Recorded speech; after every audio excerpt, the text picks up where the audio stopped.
Hello viewers, welcome to movie updates and explain YouTube channel. ఈరోజు నేను explain చేయబోయే movie Vishwaksen హీరోగా నటించిన మెకానిక్ రాకీ. స్టోరీలోకి వెళ్ళడానికి ముందు చాలామంది వీడియోస్ చూస్తున్నారు కానీ లైక్ అండ్ సబ్స్క్రైబ్ చేయడం లేదు. దయచేసి ఈ వీడియోని చూస్తున్న వాళ్ళంతా కొత్తగా ఎవరైనా వచ్చి ఉంటే సబ్స్క్రైబ్ చేయండి, అలాగే ఈ వీడియోను లైక్ చేయండి. ఇక స్టోరీలోకి వెళ్తే సినిమా స్టార్టింగ్లో వర్షం పడుతూ ఉంటుంది. ఒక అమ్మాయి గొడుగు తీసుకొని ఇంటికి వస్తుంది.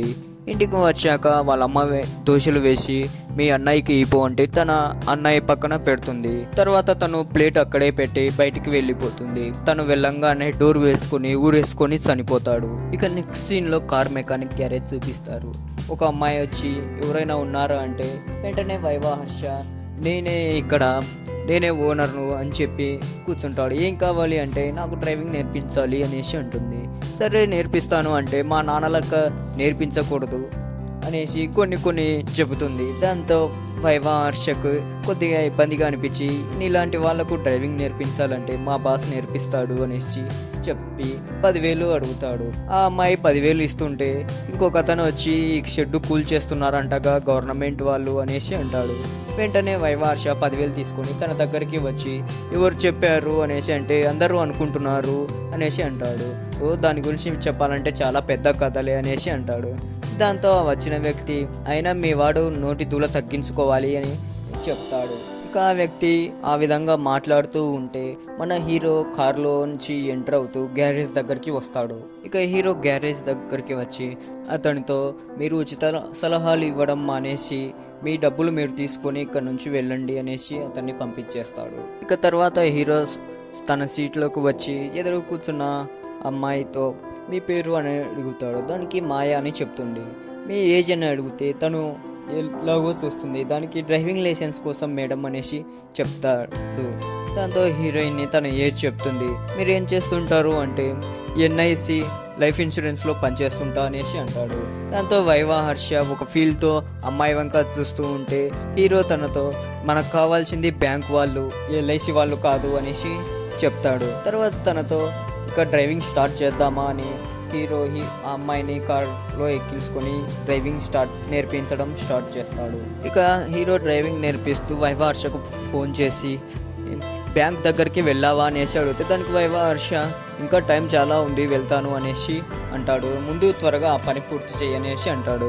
తర్వాత డ్రైవింగ్ నేర్చుకునే ఆ అమ్మాయి మీరు పూర్తిగా నేర్పిస్తారు కదా డ్రైవింగ్ అంటే నాకు ఇది తప్ప వేరేది ఏది లేదు అనేసి అంటుంది. ఇందాక అక్కడ గ్యారేజ్ దగ్గర విన్నాను గ్యారేజ్ కూల్ చేయబోతున్నారు అనేసి అన్నారు. నువ్వేమో బ్యాంకు అని మాట్లాడుతున్నావు. నాకు ఒకటి అర్థమైంది, మీరు బ్యాంకులో లోన్ తీసుకొని గ్యారేజ్ పెట్టారు, లోన్ కట్టలేదని బ్యాంకు వాళ్ళు దాన్ని కూల్ చేస్తున్నారు అనేసి అంటుంది. దానికి హీరో చాలా కరెక్ట్గా తప్పు చెప్పారు అనేసి అంటుంది. అయితే ఏం జరిగిందో చెప్పు అంటే హీరో తన ఫ్లాష్ బ్యాక్ చెప్పడం స్టార్ట్ చేస్తాడు. ఇక ఫ్లాష్ బ్యాక్లో హీరో వాళ్ళ తాత ఒక కరుడుగట్టిన ఫ్యాక్షనిస్టు. ఆ ఫ్యాక్షనిస్టులందరికీ పౌరుషం ఎక్కువ ఉంటుంది, కానీ మా తాతకు నోటి దూలు ఎక్కువ, పేరు నాగిరెడ్డప్ప అని చెప్తాడు. ఇక హీరో వాళ్ళ తాత నడుచుకుంటూ హాస్పిటల్లో వెళ్తూ ఉంటాడు. ఎదురుగా రెడ్డప్ప తన కొడుకుని ఎత్తుకొని సంబరపడిపోతూ హీరో వాళ్ళ తాతకు ఇస్తాడు. హీరో వాళ్ళ తాత ఆ బిడ్డను పట్టుకొని రెడ్డప్ప అని వారసుడా అంటే అవును అని మీసాలు మెల్లేస్తూ చెప్తాడు. తర్వాత హీరో వాళ్ళ తాత ఆ బాపు ముఖం చూసి రెడ్డప్ప వెనుకనే ఒక పూజారి ఉంటాడు. ఆ పూజారి ముఖం చూస్తూ ఏంటి పోలికలన్నీ తనవు ఉన్నాయి అనేసి అంటాడు. దాంతో రెడ్డప్ప భార్య సైగ చేయడంతో ఆ పూజారి అక్కడి నుంచి పారిపోతాడు. హీరో వాళ్ళ తాత అన్న మాటలకి రెడ్డప్పకి అవమానంగా అనిపించి తన పైన అటాక్ చేస్తాడు. హీరో వాళ్ళ తాత పారిపోతూ ఉంటే బాంబు విసరడంతో హీరో వాళ్ళ తాతకు ఒక చెయ్యి పూర్తిగా తెగిపోతుంది. దాంతో హీరో వాళ్ళ తాత అలాగే పరిగెత్తుకుంటూ హైదరాబాద్లో సెట్ అయ్యి మెకానిక్ షెడ్ పెట్టుకున్నాడు అనేసి చెప్తాడు. తర్వాత హీరో ఫాదర్ ఎంట్రీ ఉంటుంది. హీరో వాళ్ళ ఫాదర్ నరేష్ గారు తన భార్యతో వాళ్ళ నాన్న మంచాన పడి ఉండగా పక్కనే ఉంటాడు. హీరో వాళ్ళ తాత వాళ్ళ నాన్నతో గ్యారేజ్ జాగ్రత్త అంటే నేను చూసుకుంటాను నాన్న అనేసి అంటాడు. తర్వాత తను ఎవరు అనేసి అడిగితే నా భార్య నాన్న అనేసి అంటాడు. మమ్మల్ని ఆశీర్వదించండి మామయ్య అని అడిగితే నిన్ను ఆశీర్వదించడానికి నా చెయ్యి కూడా లేదమ్మా అనేసి ఈ ఎడమ చేత్తో చచ్చి నీ కడుపున పుడతా అని ఆశీర్వదించబోయి అలాగే చనిపోతాడు. ఇక వాళ్ళ నాన్న చనిపోయిన తర్వాత నరేష్ గారు వాళ్ళ నాన్న ఫోటోను గ్యారేజ్లో ఒక చోట పెడుతూ ఉంటే నరేష్ భార్య మీ నాన్నగారు అంటే మీకు ఎంత ప్రేమ అండి అనేసి అంటుంది. దానికి నరేష్ గారు ప్రేమ దోమ ఆయన చేసిన పనులకు నేను బయట తలెత్తుకొని తిరగలేకపోతున్నా అనేసి అంటాడు. అదే టైంలో నరేష్ భార్య నొప్పులు పడుతూ ఉంటే హాస్పిటల్లో జాయిన్ చేస్తారు. నరేష్ టెన్షన్ పడుతూ అక్కడ ఇక్కడ తిరిగి కుర్చీ మీద కూర్చొని ఉంటే వాళ్ళ నాన్న ప్రత్యక్షమై నీ కడుపున పుడతా అని చెప్పాను కదా, పుడతాను అంటే నరేష్ వద్దు నాన్న, నీలాంటి వాడు నాకు కొడుకుగా వద్దు అని అంటూ ఉండగా సడన్గా వాళ్ళ నాన్న అక్కడ నుంచి మాయమవుతాడు. కరెక్ట్గా అదే టైంలోనే నరేష్ భార్య డెలివరీ అవుతుంది. లోపలికి వెళ్ళి చూడగానే మగబిడ్డవాడు పుట్టి ఉంటాడు. తర్వాత ఆ బిడ్డను నరేష్ ఎత్తుకొని చూస్తుండగా నరేష్ భార్య అచ్చం మామయ్యలాగే ఉన్నాడండి అనేసి చెప్పి కళ్ళు మూస్తుంది. ఇక హీరో కూడా చిన్నప్పటి నుంచి వాళ్ళ తాతగారి మాదిరి నోటి దూల ఎక్కువగా ఉంటుంది. దాంతో వాళ్ళ నాన్న చేతుల్లో తన్నులు తింటూ ఉంటాడు. దాంతోపాటు ఆ హీరో చెప్పే మాటల వల్ల వాళ్ళ నాన్నకు కొన్నిసార్లు ఇబ్బందులు కూడా ఎదురవుతూ వస్తాయి. వాళ్ళ నాన్నకు ఎప్పటి నుంచో ఒక కోరిక ఉంటుంది, కాశ్మీర్ నుంచి కన్యాకుమారి వరకు లాంగ్ టూర్ వేయాలని. ఇక అదే టైంలో హైపరాది ఎంటర్ అయ్యి టూర్ ప్యాకేజెస్ అని చెప్పి ఒక పేపర్ ఇచ్చి డబ్బులు ఇప్పించుకుంటాడు. దానికి టికెట్లు అని అడిగితే ఒక పేపర్ మీద రాసిచ్చి ఇవే టికెట్లు అని చెప్పి ఇచ్చి అక్కడి నుంచి వెళ్ళిపోతాడు. ఇంకా నెక్స్ట్ సీన్లో హీరో తన ఫ్రెండ్ను పరిచయం చేసి వీడు నా ఫ్రెండు, క్రికెట్ మస్తుగా ఆడతాడని చెప్తాడు. ఇక తర్వాత హీరో ఫ్రెండు తన సిస్టర్ని తోలుకొచ్చి తన పేరు ప్రియా, తను మన కాలేజీలోనే చదువుతుంది అనేసి అంటాడు. ఇక అప్పటి నుంచి హీరోయిన్కి పరిచయం ఏర్పడి వాళ్ళ పరిచయం కాస్త ప్రేమగా మారుతుంది. ఇక ఒక రోజు హీరోయిన్ కాలేజీకి వచ్చిన తర్వాత నీకు విషయం చెప్పాలి అనేసి అంటుంది. ఏంటది అని అడిగితే ఎగ్జామ్ అయిపోయాక చెప్తా అనేసి చెప్తుంది. ఇక నెక్స్ట్ హీరో ఫ్రెండ్ ఒక ప్రాపర్ క్రికెట్ కిట్ ఉంటే చాలా బాగుంటుంది అనేసి అంటాడు. దాంతో హీరో ఏ విధంగా తేవాలనా అని ఆలోచిస్తూ ఉంటాడు. తర్వాత లైబ్రరీకి వెళ్ళి అక్కడున్న పుస్తకాలన్నీ బ్యాగ్లో వేసుకుని దాన్ని అమ్మాలని ప్లాన్ చేస్తాడు. దానికి హీరో ఫ్రెండు ఇది చాలా ప్రాబ్లం అవుతుందేమో, ఇబ్బంది అవుతుంది అని అంటే ఏం పర్లేదని చెప్పి బ్యాగ్లో వేసుకొని వెళ్తారు. వెళ్తూ అక్కడ ప్రిన్సిపల్ క్వశ్చన్ పేపర్ సెట్ చేస్తూ ఫోన్ రాగానే అక్కడనే వదిలిపెట్టి వెళ్ళిపోతాడు. దాంతో ఆ క్వశ్చన్ పేపర్లు కూడా తీసి తెలియకుండా బ్యాగ్లో వేసుకుంటాడు. తర్వాత ఇద్దరు వెళ్తూ ఉండగా హీరోయిన్ కనిపిస్తుంది. దాంతో హీరో అక్కడే ఆగి హీరోయిన్తో ఏదో చెప్తా అన్నావు అనేసి అడిగితే ఎగ్జామ్ అయిపోయాక చెప్తా అన్నా కదా అనేసి అంటాడు. అదే టైంలో ప్రిన్సిపల్ వస్తున్నాడని హీరో ఫ్రెండ్ చెప్పడంతో నువ్వు సైలెంట్గా ఇక్కడే ఉండు అనేసి అంటాడు. కరెక్ట్గా ప్రిన్సిపల్ వాళ్ళని దాటుకొని వెళ్తున్న సమయంలో బ్యాగు తెగి బ్యాగులో ఉన్న పుస్తకాలతో పాటు క్వశ్చన్ పేపర్లు కూడా కింద పడతాయి. దాంతో ప్రిన్సిపల్ ఆ క్వశ్చన్ పేపర్ చూసి ఏంట్రా క్వశ్చన్ పేపర్ కూడా కొట్టేశావా అనేసి కమ్ టు మై రూమ్ అని హీరో ఫ్రెండ్తో అంటాడు. వెంటనే హీరోయిన్ ఇదంతా చూసి హీరోను అసహించుకుంటుంది. సమస్యలన్నీ నాకే వచ్చినాయి ఏందిరా బాబు అని ఇంకో పక్క తిరగగానే వెంటనే వాళ్ళ నాన్న ప్రత్యక్షమవుతాడు.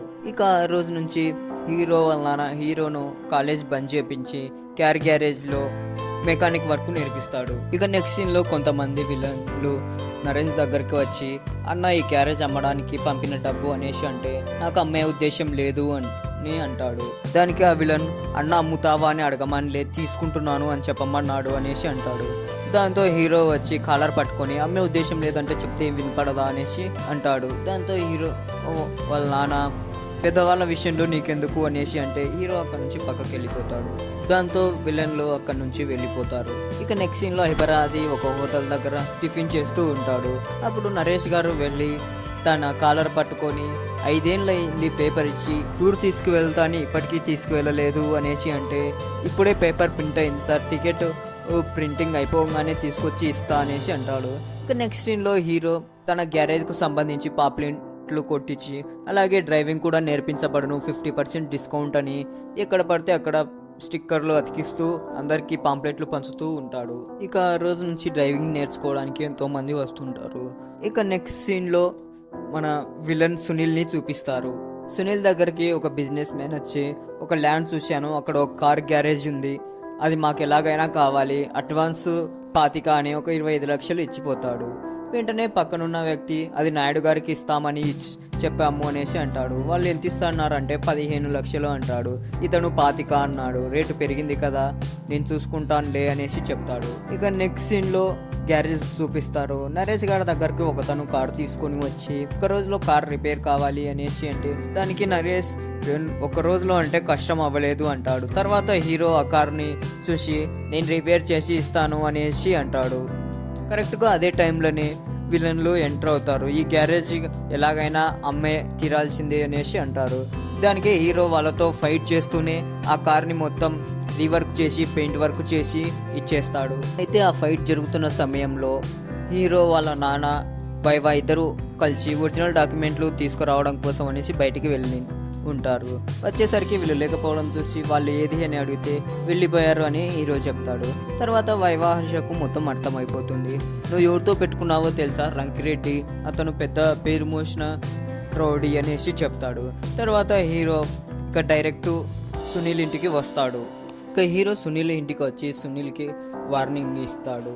నువ్వు రంకిరెడ్డి అయితే నేను రంకురెడ్డి అని, ఇంత పెద్ద ఇండ్లు ఉంది, ఎంతోమంది పనోళ్ళు ఉన్నారు, మీకు ఇంత ఆస్తి ఉంది, నాకున్నదల్లా గ్యారేజ్ ఒక్కటే, ఆ గ్యారేజ్ జోలికి రావద్దండి అనేసి చెప్పి అక్కడి నుంచి వెళ్ళిపోతాడు. ఇక నెక్స్ట్ మళ్ళీ కార్ డ్రైవింగ్ సీన్ దగ్గరికి తీసుకొని వస్తాడు. కార్ డ్రైవింగ్ నేర్చుకుంటున్న ఆ అమ్మాయి మళ్ళీ తనని ఎప్పుడు కలిసావు అనేసి అడిగితే ఎవరిని అంటే నీ గర్ల్ ఫ్రెండ్ అనేసి అంటుంది. తర్వాత మళ్ళీ ఫ్లాష్ బ్యాక్లోకి వస్తుంది. హీరోయిన్ బస్లో వస్తూ ఉండగా హీరోయిన్ ఫ్రెండ్ ఫోన్ చేస్తుంది. ఎక్కడ వస్తున్నావు అంటే వస్తున్నానులే అనేసి అడుగుతుంది. ఈరోజు నీకు ఇంటర్వ్యూ జాబ్కు ఇబ్బంది అవుతుంది, ఎలా వస్తున్నావు అంటే హీరోయిన్ బస్సులో వస్తూ క్యాబ్లో వస్తున్నా అని అబద్ధం చెప్తుంది. ఇక హీరోయిన్ మేనేజర్ని కలిసి మాట్లాడుతుంది. తర్వాత మేనేజర్ ఏ ఊరు అని అడిగితే తన ఊరు చెప్తుంది. తను కూడా నాది ఆ ఊరే, ఇక నీకు జాబ్ కన్ఫర్మ్, పర్లేదు రేపటి నుంచి నా కార్లోనే వచ్చి వెళ్దాం, నువ్వు డ్రైవ్ చేస్తే చాలు అనేసి అంటాడు. కానీ హీరోయిన్కి డ్రైవింగ్ రాదు అని చెప్తే జాబ్ రాదేమో అని డ్రైవింగ్ స్కూల్లో చేరాలని అనుకుంటుంది. తర్వాత బస్సులో వెళ్తూ డ్రైవింగ్ నేర్పించబడను అని హీరో పోస్టర్ చూస్తుంది. దాంట్లో 50% డిస్కౌంట్ అని కూడా ఉంటుంది. దాంతో ఆ గ్యారేజ్కి వెళ్తుంది. అయితే ఆ గ్యారేజ్ హీరోదని హీరోయిన్కి తెలీదు. ఇక హీరోయిన్ గ్యారేజ్కి వెళ్ళే టైంలో వైవా హర్ష మేనేజర్ సీట్లో కూర్చొని ఉంటాడు. వెళ్ళి కార్ డ్రైవింగ్ నేర్పించాలి, ఒక 3000కు నేర్పిస్తారా అనేసి అడుగుతుంది. దానికి వైవా హర్ష బయట 10,000 ఉంది, మేము దాన్ని డిస్కౌంట్లో 5,000 చేసాము, ఇంకా 3,000 అంటే ఓన్లీ స్టీరింగ్ వస్తుంది, దాన్ని తిప్పుకుంటూ నేర్చేసుకోండి అనేసి అంటాడు. సరే అయితే నాకు 1 వీక్లో నేర్పించాలి, మళ్ళీ నన్ను ఇంటికాడ పికప్ చేసుకోవాలి, అలాగే డ్రైవింగ్ అయిపోయాక ఇంటికాడనే డ్రాప్ చేయాలి, వీటన్నిటికీ ఉంటారా అనేసి అడిగితే అవన్నీ కుదరవు అనేసి అంటుంది. దాంతో అయితే నాకు వద్దు అని లేచి వెళ్ళబోతుంటే వైవా హర్ష వెళ్ళండి, ఇక్కడైతే 5,000 కన్నా వస్తుంది, బయట 10,000కు తక్కువ లేదు అని అంటే మళ్ళీ కూర్చొని సరే అయితే అని అడ్వాన్స్ ఇస్తుంది. కరెక్ట్గా అదే టైంలోనే హీరో గ్యారేజ్లోకి వస్తాడు. తనను చూసి పలకరిస్తాడు. వెంటనే హీరోయిన్ ఈ సెట్ నీదే అనేసి నా అడ్వాన్స్ నాకు వెనక్కి చేసేయండి అనేసి అడుగుతుంది. దానికి హీరో ఎప్పుడో కాలేజీలో జరిగిన దానికి ఇప్పుడు ఇలా డబ్బులు వెనక్కి అడుగుతావా, నువ్వు డబ్బులు వెనక్కి తీసుకుంటే మా గ్యారేజ్కి చెడ్డ పేరు వస్తుంది, కావాలంటే నువ్వు చెప్పిన కండిషన్స్ కన్నీ ఒప్పుకుంటా అనేసి అంటాడు. దానికి హీరోయిన్ కొన్ని కండిషన్స్ పెడుతుంది. దానికి సరే అని హీరో ఒప్పుకొని డ్రైవింగ్ నేర్పిస్తా అనేసి అంటాడు. ఇక ఆ రోజు నుంచి హీరో తన లవ్ జర్నీ మళ్ళీ స్టార్ట్ చేస్తాడు. ఇది అంతా డ్రైవింగ్ స్కూల్కి డ్రైవింగ్ నేర్చుకోవడానికి వచ్చిన అమ్మాయికి ఫ్లాష్ బ్యాక్ లాగా చెప్తూ ఉంటాడు. ఇక ఒక రోజు హీరోయిన్ డ్రైవింగ్కి రాకపోవడంతో హీరో ఇంటికి వస్తాడు. అయితే హీరోయిన్ ఆ టైంలో ఉండదు. వాళ్ళ చెల్లెలుండి ఏంటి ఈరోజు అక్క రాలేదంటే ఆఫీస్లో వర్క్ ఎక్కువగా ఉంది, ఎందుకు లేట్ అయ్యి ఉంటుంది అనేసి చెప్తుంది. అయితే ఇంటికి వచ్చాక వైవా హర్ష హీరోయిన్ చెల్లెలతో మీ అక్క పిచ్చినారిది అది ఇది అని మాట్లాడతాడు. దానికి హీరోయిన్ చెల్లెలు మా అక్క అలాంటిదేం కాదు, 6 నెలల క్రితం వరకు మా అక్క బాగానే ఉన్నది, ఫ్యామిలీతో బాగా గడిపేవాళ్ళం, సరదాగా ఉండేవాళ్ళం. అయితే సడన్గా మా నాన్న హార్ట్ అటాక్తో చనిపోయాడు. దాంతో అన్నయ్య కుటుంబాన్ని పట్టించుకోకపోవడంతో అక్కే కుటుంబాన్ని చూసుకుంటూ ఉండేది. అయితే అన్నయ్య ఒకరోజు ఇంట్లో ఉన్న బంగారం డబ్బులను తీసుకొని ఖర్చు చేసి పెడతాడు. దాంతో అక్క ఇంటికి వచ్చిన తర్వాత అడిగితే ఏం చెప్పడు. దాంతో చేయి చేసుకోబోయి తనను మందలిస్తుంది. దాంతో అన్నయ్య సూసైడ్ చేసుకొని చనిపోయాడు. దాంతో అక్క నా వల్లే తను చనిపోయాడన్న బాధలో ఫ్రస్ట్రేషన్కి వెళ్ళిపోయింది. అప్పటి నుంచి అక్క ఇలా ఉంది, అంతకుముందు చాలా బాగా ఉండేది అనేసి చెప్తుంది. ఇక మరుసటి రోజు హీరోయిన్ డ్రైవింగ్ స్కూల్కి వచ్చినప్పుడు మా ఇంటికి వెళ్ళి ఎందుకు వచ్చావంటే అక్కడ నా ఫ్రెండ్ ఉంటే కలవడానికి వచ్చాను అనేసి అంటాడు. ఇలాంటి కథలు చెప్పకు, నీ పరాలన్నీ నాకు తెలుసు, ఇంకోసారి ఇలా చేయకు అనేసి అంటుంది. తర్వాత సిగ్నల్స్ దగ్గర కారు ఆపినప్పుడు ఒక అడుక్కునేటోడు వచ్చి హీరోను అయ్యా దానం చేయండి అయ్యా అని అంటే హీరో ఎగతాళిగా అయ్యా డబ్బులు లేవయ్యా అని ఎగతాళి చేస్తూ ఉంటాడు. దాంతో హీరోయిన్ నీకు దగ్గర ఉంటే ఇవ్వు, అంతేకాని ఇలా ఎగతాళి చేయొద్దు అనేసి తన పర్సు తీసి డబ్బులు ఇవ్వబోతూ ఉంటుంది. జిప్పు రాకపోవడంతో తను నేను ట్రై చేస్తాను తిండి అని తీసుకొని జిప్పు తీస్తూ ఉంటే బైక్ మీద ఎవరో వచ్చి ఆ బ్యాగ్ను కొట్టేస్తారు. హీరోయిన్ ఆ బ్యాగ్ అనడంతో హీరో వెంటనే ఆ కారును వామెచ్చు చేతనే డ్రైవ్ చేపిస్తూ ఆ బ్యాగ్ కోసం ఆ బైకర్ వెంట పడతారు. చివరికి ఆ బైక్ను పట్టుకొని ఆ బ్యాగును తీసుకొని వెళ్తారు. అన్నీ ఉన్నాయో లేవో చూసుకో, గోల్డ్ ఉందా, అన్నీ ఉన్నాయా అనేసి అంటూ ఉంటే అవేం లేవు అనేసి ఎతికి అమ్మయ్య నా 300 ఉన్నాయి అనేసి అంటుంది. దాంతో హీరో షాక్ అవుతాడు. కరెక్ట్గా మళ్ళీ ఫ్లాష్ బ్యాక్ నుంచి ప్రజెంట్కి వస్తారు. ఈ విషయం తెలిసి ఈ డ్రైవింగ్ నేర్చుకుంటున్న అమ్మాయి నవ్వుతుంది. 300 బ్యాగు కోసం అంతసేపు రిస్క్ చేసి అతను వెంటబడి పట్టుకున్నారా అనేసి నవ్వుతుంది. నీకు ఇది కామెడీగా నవ్వు లాగానే ఉండొచ్చు, కానీ ఆ రోజు జరిగిన స్టోరీ వేరేలా జరిగింది అనేసి మళ్ళీ ఫ్లాష్ బ్యాక్ కు వెళ్తాడు. ఆ రోజు జరిగిన ఆ చేజింగ్ లో కార్ కు చాలా ప్యాచెస్ పడి ఉంటాయి. ఇక హీరోయిన్ పనిచేసే కన్స్ట్రక్షన్ దగ్గర తన మేనేజర్ కార్ కు ఏరే వాళ్ళు చిన్న డ్యామేజ్ చేసి ఉంటారు. దాంతో కార్ కు చిన్న గీతలు పడి ఉంటది. దాని గురించి మేనేజర్ తనతో గొడవ పడుతూ ఉంటే హీరోయిన్ వెళ్ళి ఏంటి సార్ చిన్న డ్యామేజే కదా, దానికోసం ఇంత ఇబ్బంది పెడుతున్నారు అని అంటే ఏంటి చిన్నదే, ఇది ఏమన్నా సైకిల్ అనుకుంటున్నావా, కారు దీన్ని చేపించడానికి 5,000 పడుతుంది అనేసి అంటాడు. 5,000 అని హీరోయిన్ జరిగిన చేజింగ్లో కార్కైన డ్యామేజ్ గురించి గుర్తు తెచ్చుకుంటుంది. దాంతో తనకు అర్థమవుతుంది దానికి చాలా అమౌంట్ అవుతుంది అనేసి. మరుసటి రోజు కార్ డ్రైవింగ్కి వెళ్ళినప్పుడు హీరోను మందలిస్తుంది. నేను ఇవ్వలేననుకున్నావు కదా, నేను ఇవ్వననే ఇలా చేసావా, నన్ను అంత తక్కువగా చూస్తున్నావా, డబ్బు విషయం గురించి నాకెందుకు చెప్పలేదు అనేసి తన దగ్గర ఉన్న కొంత డబ్బు ఇచ్చి మిగతా ఇది సరిపోకుంటే మిగతాది నా మంత్లీ శాలరీలోంచి కట్ చేసుకొని ఇస్తాను అనేసి అంటుంది. నువ్వు కార్కు డ్యామేజ్ అయిన అమౌంట్ నాకు చెప్పలేదు, చెప్పిన ఈ పిషనర్ది ఎందుకు ఇస్తుందిలే అని అనుకున్నావు కదా అనేసి గొడవ పడుతూ ఉంటుంది. దాంతో హీరో సైడ్కు తీసుకెళ్లి బండి హీరోయిన్ మాట్లాడనేయకుండా హీరో మాట్లాడుతూ ఎవరు చేసినా దాన్ని నువ్వే చేసావు, నువ్వే బాధ్యత అనుకుంటూ ఫీల్ అయిపోతావు, నీ తమ్ముడు చనిపోవడానికి కారణం నువ్వు కాదు అనేసి అంటాడు. ఒకసారి నిన్ను నువ్వు చూసుకో, అప్పుడు ఎలా ఉన్నావో ఇప్పుడు ఎలా ఉన్నావో. తను ఏదో ప్రపంచాన్ని ఫేస్ చేయలేక ఈ ప్రపంచంలో బతకలేక తను సూసైడ్ చేసుకున్నాడు, దానికి బాధ్యత నువ్వు కాదు, దానికి కారణం నువ్వు కాదు అనేసి చెప్తాడు. ఇక ఆ రోజు నుంచి హీరోయిన్ మారిపోతుంది. ఇక ఆ రోజు నుంచి హీరోయిన్ మధ్యలో ట్రాక్ కొన్ని రోజులు నడుస్తుంది. ఇక ఒక రోజు hero Kashmir to Kanyakumari long drive టూర్ను టికెట్ బుక్ చేసి తీసుకొని వస్తాడు. ఆ టికెట్ ఇచ్చి ఇన్ని రోజులు నువ్వు కష్టపడింది చాలు, ఇక లాంగ్ డ్రైవ్ టూర్కు వెళ్ళు అనేసి ఆ టికెట్ చూపిస్తాడు. ఇక వాళ్ళ నాన్న ఆ టికెట్ చూస్తూ అలాగే హార్ట్ అటాక్ వచ్చినట్టుగా ఉండిపోతాడు. ఎంత పిలిచినా వాళ్ళ నాన్న లేవడు. ఇక మళ్ళీ ఫ్లాష్ బ్యాక్ నుంచి ప్రజెంట్కి వస్తారు. ఈ కార్ డ్రైవింగ్ నేర్చుకునే అమ్మాయి ఐస్ క్రీమ్ తీసుకొచ్చి మీ నాన్న ఎక్కడికి వెళ్ళాడు, కాశ్మీర్కి వెళ్ళాడా లేదంటే కన్యాకుమారి నుంచి వెళ్ళాడా అనేసి అడిగితే లేదు చనిపోయాడు అనేసి చెప్తాడు. ఆ విషయం చెప్పి హీరో బాధపడుతుండడంతో కార్ డ్రైవింగ్ నేర్చుకొచ్చిన అమ్మాయి ఓదాడుస్తూ ఉంటుంది. తర్వాత నెక్స్ట్ డే గ్యారేజ్ దగ్గరికి వచ్చేసరికి గ్యారేజ్ దగ్గరికి గవర్నమెంట్ నుంచి వచ్చిన కొందరు ఆఫీసర్లు ఆ గ్యారేజ్ నుంచి ఖాళీ చేయమంటూ ఉంటారు.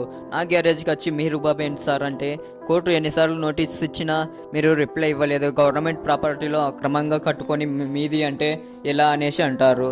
దాంతో హీరో మాకు ఎటువంటి నోటీసులు అందలేదు అనేసి అంటాడు. దానికి ఆఫీసర్లు ఎన్నిసార్లు నోటీస్ పంపించినా రిప్లై ఇవ్వరు, కోర్టుకి రమ్మంటే కోర్టుకు రారు అనేసి వాళ్ళందరినీ బయటికి దెబ్బి గ్యారేజ్కు సీల్ వేస్తారు. కరెక్ట్గా అదే టైంలోనే సునీల్ కార్లలో వస్తాడు.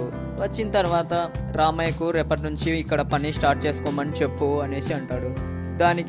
దానికి హీరో సార్ తప్పు చేస్తున్నారు సార్, మంచిది కాదు అంటే మంచి ఎంతో నువ్వు చెప్తున్నావా, డబ్బులు పంపించాను గ్యారేజ్ ఇవ్వలేదు, మనుషుల్ని పంపించాను అయినా ఇనలేదు, అందుకే నేనే వచ్చేసాను అనేసి అంటాడు. ఎలాగైనా నా గ్యారేజ్ నాకు చేయమని హీరో బతిమలాడతాడు. దానికి సునీల్ నేను ఇది డబ్బులు పెట్టి వేరే వాళ్ళకు ఇచ్చాను, ఆ డబ్బులు ఇప్పుడు నువ్వు ఇస్తావా అంటే సరే ఇస్తా అనేసి చెప్తాడు. సరే అయితే 20 lakhs 1 weekలోగా తేవాలి అనేసి సునీల్ చెప్తాడు. అయితే బ్యాంకులో లోన్ కోసం అప్లై చేస్తే బ్యాంక్ లోన్ కూడా రిజెక్ట్ అవుతుంది. ఇక హీరో డ్రైవింగ్ నేర్పిస్తున్న టైంలో తన ఫ్రెండ్ ఫోన్ చేసి లోన్ క్యాన్సిల్ అయింది అనేసి తెలిసి మన గ్యారేజ్ని కూల్చడానికి వచ్చారని ఫోన్ చేస్తాడు. దాంతో హీరో ఆ అమ్మాయిని అక్కడే దించేసి వెళ్ళిపోతాడు. ఇక సునీల్ దాన్ని కూలుస్తూ ఉంటే హీరో వెళ్ళి అడ్డుపడతాడు. 10 దినాలైంది ఇంకా డబ్బులు ఇవ్వలే, కూల్చకుండా ఎలా ఉంటామంటే, సార్ లోన్ కూడా పెట్టాను క్యాన్సిల్ అయింది, ఎలాగైనా మీ డబ్బు ఇస్తాను అంటే, లేదు కుదరదు అనేసి అంటాడు. కరెక్ట్గా అదే టైంలోనే డ్రైవింగ్ నేర్చుకుంటున్న అమ్మాయి కాల్ చేస్తూ ఉంటుంది. అయితే హీరో ఇక్కడ మాట్లాడుకుంటా కాల్ లిఫ్ట్ చేయడు.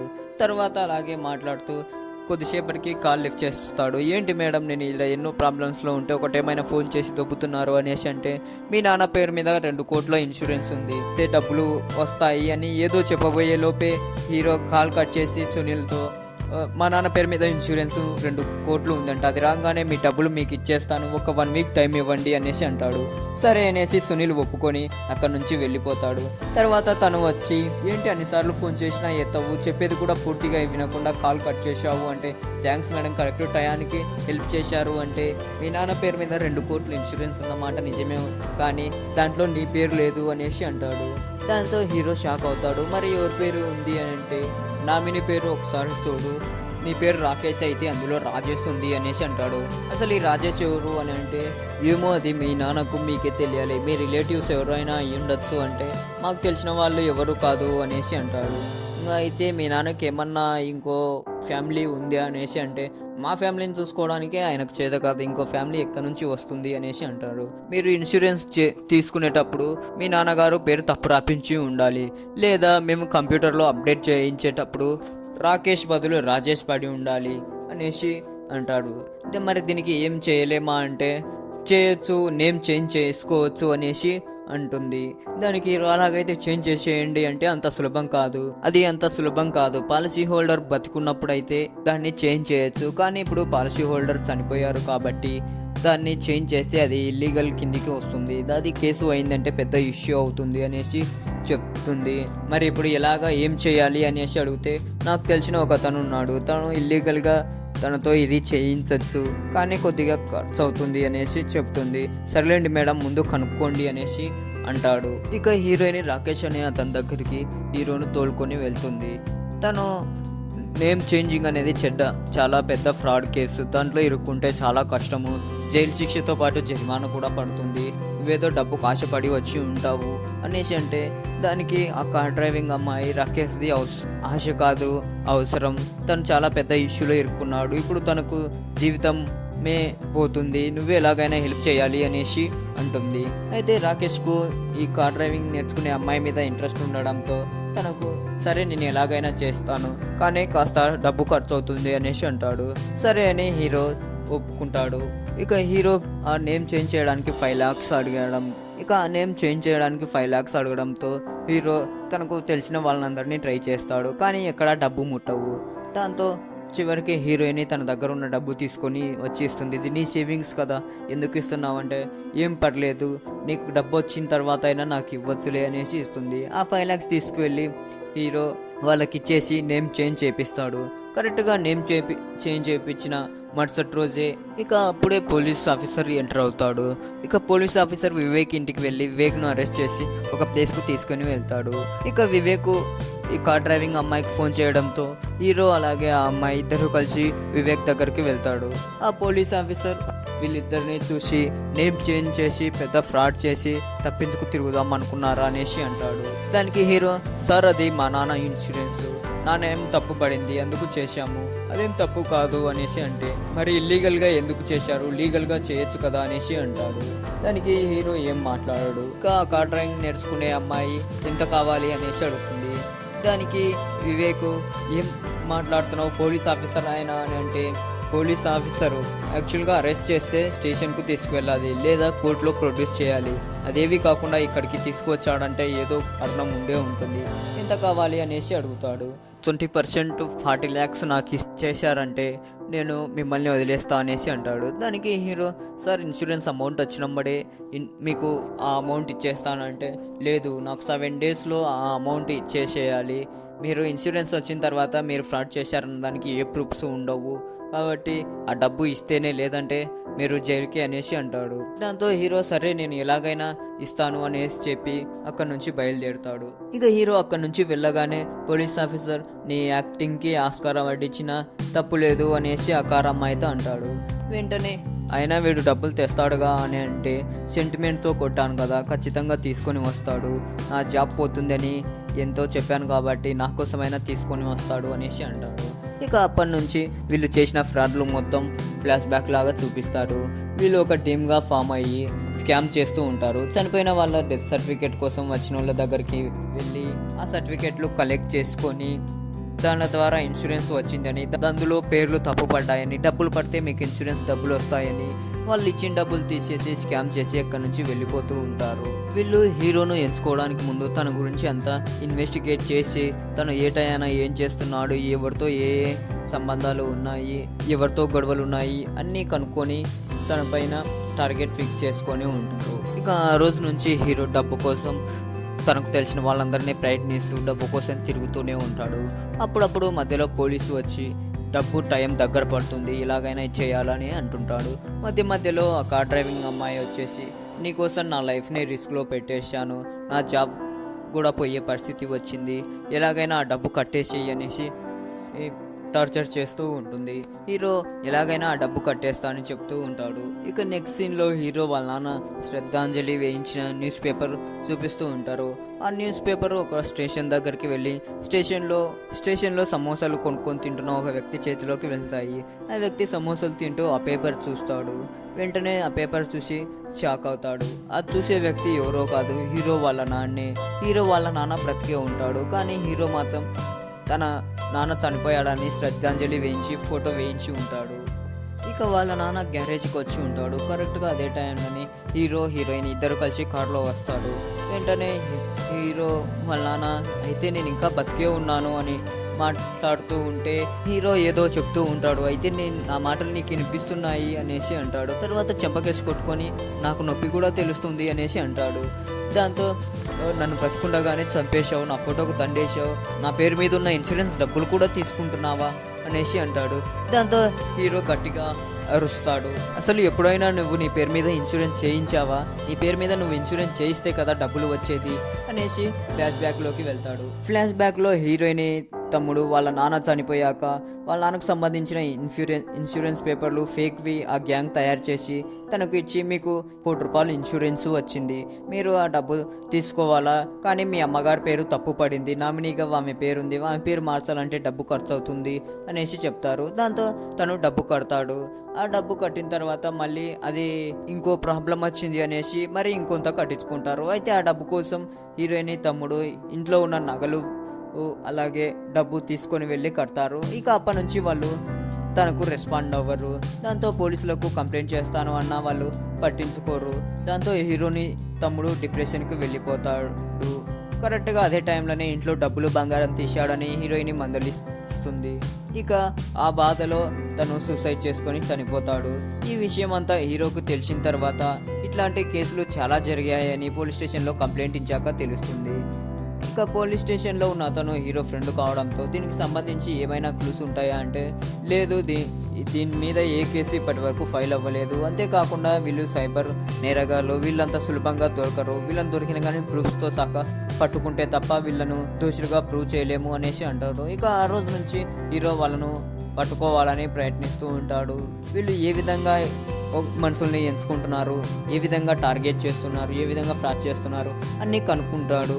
దాన్ని బట్టి తను వెతికిన దానిలలో డెత్ సర్టిఫికేట్ ఇచ్చే దగ్గర ఆ డెత్ సర్టిఫికేట్ల నుంచి మనుషుల్ని క్యాచ్ చేస్తున్నారు అనేసి తెలుసుకొని ఆ డెత్ సర్టిఫికేట్లో జిరాక్స్ తీసి అతన్ని పట్టుకొని కొడితే తను నాకేం తెలియదు సార్, నాకు ఇవి జిరాక్స్ తీసి వాళ్ళకి ఇచ్చినందుకు వాళ్ళు అమౌంట్ పే చేస్తారు, వాళ్ళు ఎవరో ఏంటో నాకు తెలీదు అనేసి అంటారు. ఇక హీరోకి ఏం చేయాలనో అర్థం కాదు. కరెక్ట్గా అదే టైంలోనే Kashmir to Kanyakumari tour plan గురించి చూస్తాడు. దాంతో వాళ్ళ నాన్నకు టికెట్ బుక్ చేసి వాళ్ళ నాన్నను పంపించేసి వాళ్ళ నాన్న చనిపోయినట్టుగా క్రియేట్ చేస్తాడు.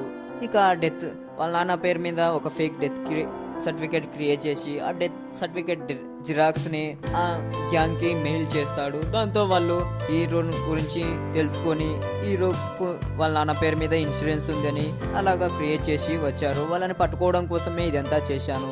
నువ్వు ఇక్కడికి ఎందుకు వచ్చావు? ఇప్పుడు నీ గురించి వాళ్ళకు తెలిసిందంటే మొత్తం ప్లాన్ అలా వేస్ట్ అయిపోతుంది అనేసి అంటాడు. నేనేం బయటికి రానులే, లోపలనే ఉంటా అనేసి చెప్తాడు. కరెక్ట్గా అదే టైంలోనే ఆ కార్ డ్రైవింగ్ అమ్మాయి వస్తుంది. దాంతో హీరోయిన్ని వాళ్ళ నాన్న వేరే చోట దాచిపెడతాడు. ఇంకా ఎన్ని రోజులు, రేపు పొద్దున కల్లా డబ్బు కట్టేయాలి, లేదంటే పోలీస్తో ఇబ్బంది అవుతుంది, నా లైఫ్ స్పాయిల్ అయిపోతుంది, నేను జైలుకి వెళ్ళాల్సి ఉంటుంది అంటే మీరేం టెన్షన్ పడకండి మేడం, రేపు పొద్దున నేను అమౌంట్ అరేంజ్ చేస్తాను ఖచ్చితంగా అనేసి చెప్తాడు. అయితే ఇన్ని రోజులు ఆ స్కామర్స్ హీరోను టార్గెట్ చేశారు అనేసి అనుకుంటుంటారు, కానీ హీరోనే వాళ్ళని టార్గెట్ చేసి ఇదంతా చేస్తుంటాడు. అయితే దీనికి హెల్ప్ కోసం నేను కష్టాల్లో ఉన్నట్టు ఇబ్బందిగా క్రియేట్ చేయాలి అనేసి సునీల్ దగ్గరికి వెళ్తాడు. సునీల్ దగ్గరికి వెళ్ళి నాకు హెల్ప్ కావాలి అనేసి అంటాడు. అయితే సునీల్ ఎవరో కాదు, చిన్నప్పుడు వీళ్ళ తాత పంతులు కొడుకు పోలికలు ఉన్నాయి రెడ్డప్ప అని చెప్పింటాడు కదా, ఆ పంతులు కొడుకే ఈ సునీల్. రెడ్డప్ప కొడుకుగా ఉండి హైదరాబాద్కు వచ్చి ఉంటాడు. హీరో వాళ్ళ తాతను వెతుక్కుంటూ రెడ్డప్ప కూడా హైదరాబాద్ వచ్చి ఉంటాడు. ఇక హైదరాబాద్ వచ్చాక తను ఇక్కడే సెటిల్ అయ్యి ఇక్కడే పని చేసుకుంటూ ఇలా అంచెలంచెలుగా వెతికి ఉంటాడు. దాంతో సునీల్ ఒక విధంగా నేను ఈ పొజిషన్లో ఉండడానికి మీ తాతయ్య కారణం, చెప్పు నీకు ఏ హెల్ప్ చేయాలనో అనేసి అడుగుతాడు. దాంతో హీరో నా షెడ్డును మీరు కబ్జా చేసినట్టుగా, నా షెడ్డును మీరు తీసేసుకుంటున్నట్టుగా చేయాలి అనేసి అంటే, ఓ ఈ మాత్రం హెల్ప్ చేయలేనా అనేసి అంటాడు. ఇక ఆ షెడ్డు కూల్చడం కోసం సునీల్ రావడం, సునీల్ వార్నింగ్ ఇవ్వడం, ఇవన్నీ హీరో క్రియేట్ చేసినవి. ఇక నెక్స్ట్ డే హీరో డబ్బు తీసుకొని వెళ్ళడానికి రెడీ అవుతూ ఉంటాడు. కరెక్ట్గా ఇంకా మార్నింగ్ టైంన హీరో వాళ్ళ నాన్న లేచి గ్యారేజ్లో అన్నీ సర్దుతూ ఉంటాడు. అగరబత్తులు అంటించి పూజ చేసి వాళ్ళ నాన్న ఫోటోకు దండ వేసాడనేసి ఆ దండ తీస్తూ ఉంటే ఆ దండ జారి మెల్లో పడుతుంది. ఇక ఆ అగరబత్తుల పొగ అంతా కమ్ముకోవడంతో ఆ అగరబత్తుల పొగలో హీరో వాళ్ళ నాన్న నిలబడిపోయి ఉంటాడు. కరెక్ట్గా అదే టైంలోనే పనిచేసే పని అమ్మాయి కట్సు ఊడ్చడానికి డోర్ తెరుస్తుంది. హీరో వాళ్ళ నాన్న తనను పలకరిస్తాడు. అమ్మ బాగున్నావా, ఎన్నాళ్ళకు వచ్చావు, చాలా కాలం అయింది నిన్ను చూసి అనేసి అంటాడు. హీరో వాళ్ళ నాన్న మెల్లో దండ చూసి వెనక పొగ అదంతా చూసి దయ్యం అనుకొని పరిగెడుతూ ఉంటుంది. కరెక్ట్గా అదే టైంలోనే హైపరాది బయట ఉండడంతో హీరో వాళ్ళ నాన్న తనకు టూర్కు తీసుకువెళ్లకుండా మోసం చేశాడని తన వెంట పడతాడు. ఇక హీరో ఆ స్కామర్స్ను ఎలాగైనా రెడ్ హ్యాండెడ్గా పట్టుకోవాలి అనేసి తన దగ్గర ఉన్న డబ్బు తీసుకుని వెళ్ళి ఒక హోటల్లో కూర్చుంటాడు. కరెక్ట్గా అదే టైంలోనే పోలీసు, ఆ కారు నేర్చుకునే అమ్మాయి, వివేకు ముగ్గురు వస్తారు. ఈ డబ్బు గురించి మాట్లాడుకుంటూ డబ్బు ఇచ్చే టైంలో హీరో వాళ్ళ నాన్న హైపరాదిని తరుముకుంటూ కరెక్ట్గా అక్కడికి వచ్చేస్తాడు. దాంతో వాళ్ళకు అర్థమైపోతుంది. వెంటనే స్కామర్స్ అక్కడ నుంచి పారిపోవడానికి ట్రై చేస్తారు. ఇక వాళ్ళ అక్కడ నుంచి తప్పించుకోవడంతో హీరో బయటికి వచ్చి వాళ్ళ నాన్నను ఇక్కడికి ఎందుకు వచ్చావు, అసలు మొత్తం ప్లాన్ మొత్తం పాడు చేశావు అనేసి వాళ్ళ నాన్నను పక్కకు జరిపి కార్ వేసుకొని వాళ్ళని చేసి చేస్తూ వెంట పడతాడు. చివరికి వాళ్ళను పట్టుకొని కోర్టులో సీట్ చేస్తారు. వాళ్ళు చేసిన స్కామ్లకి కోర్టు వాళ్ళకు జైలు శిక్ష విధిస్తుంది. తర్వాత బయటికి వచ్చిన తర్వాత హీరో వాళ్ళ దగ్గరికి వచ్చి ఇంతకాలం ఎన్ని చేసినా బయట పడలేదు కదా, ఇప్పుడు ఎలా బయటపడ్డామని అనుకుంటున్నావు కదా అనేసి హీరోయిన్ని పిలుస్తాడు. వెంటనే హీరోయిన్ చూడగానే ఆ కార్ డ్రైవింగ్ అమ్మాయి షాక్ అవుతుంది. ఏంటి తనకు నాకు ఏంటి సంబంధం అని అనుకుంటున్నావా, తను నా గర్ల్ ఫ్రెండ్, నువ్వు మోసం చేయడం వల్ల చనిపోయాడే, తను నా ఫ్రెండు అనేసి చెప్తాడు. ఇక నుంచైనా మీరు మారి మర్యాదగా ఉంటే బాగుంటుంది, లేదంటే రిలీజ్ అయ్యాక మళ్ళీ ఇలాంటి తప్పులు ఏవైనా చేశారంటే మీరు మళ్ళీ భూమి మీద బతికి ఉండరు అని వార్నింగ్ ఇచ్చి వదిలేస్తాడు. ఇక కోర్టు వాళ్ళు చేసిన తప్పులకు 7 ఏళ్ళు జైలు శిక్ష, కఠిన కారాగార శిక్ష విధిస్తుంది. ఇక క్లైమాక్స్లో హీరో ఆ డ్రైవింగ్ అమ్మాయితో ఏంటి ఎలా చూస్తున్నావు, ఓ ఈడు ఆఫ్టర్ ఆల్ ఒక కార్ మెకానిక్, ఈయనకి ఇన్ని తెలివితేటలు ఎక్కడ వచ్చాయని ఆలోచిస్తున్నావా అని కొన్ని షార్ట్స్ చూపిస్తారు. దాన్ని బట్టి పార్ట్ 2 ఉండే అవకాశం ఉందేమో అన్నట్లుగా ఈ సినిమా డైరెక్టర్ హింట్లు వదిలేశాడు. ఇంతటితో సినిమా కంప్లీట్ అయిపోతుంది. Thanks for watching this video.